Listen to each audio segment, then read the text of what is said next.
Ces hélicoptères, en plein entraînement pour le 14 juillet, ne font pas partie de l'armée de l'air. Ils appartiennent à l'ALAT, l'aviation légère de l'armée de terre, qui fête ses 70 ans.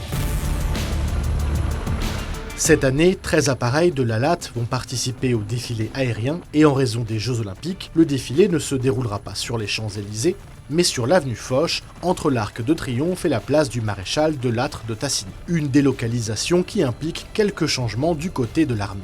On doit créer des accès et des zones d'attente à des endroits différents. C'est-à-dire que traditionnellement, quand on défilait sur les Champs-Élysées, on avait des zones d'attente qui se situaient à l'ouest de la région parisienne et on arrivait par la Défense. Et donc là, on a inversé nos trajectoires d'attente et d'arrivée. Que ce soit au-dessus de l'avenue Foch ou des Champs-Élysées, ce qui compte, le 14 juillet, c'est la rigueur. Le premier impératif pour nous, c'est de respecter le timing. Donc on doit faire la verticale tribune présidentielle à plus ou moins 3 secondes. Donc ça demande de la précision dans le pilotage et dans la coordination, à la fois avec les autres box et au sein du box. Parmi les 13 appareils de l'ALAT qui défileront, 3 Caïmans du 5e régiment d'hélicoptères de combat.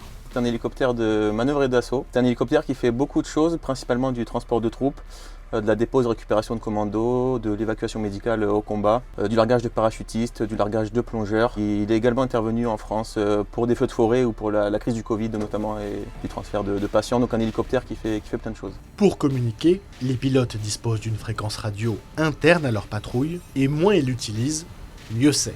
On parle à la radio quand il y a un problème, mais si tout déroule en fait on ne parle pas. Chacun est concentré sur la machine devant lui et c'est vraiment s'il y a quelque chose à dire qu'on va le dire, mais on n'annonce pas chaque virage, on n'annonce pas chaque changement de vitesse, on fait à l'imitation de celui qui est devant. En fait. Au total, 65 avions et hélicoptères défileront ce 14 juillet.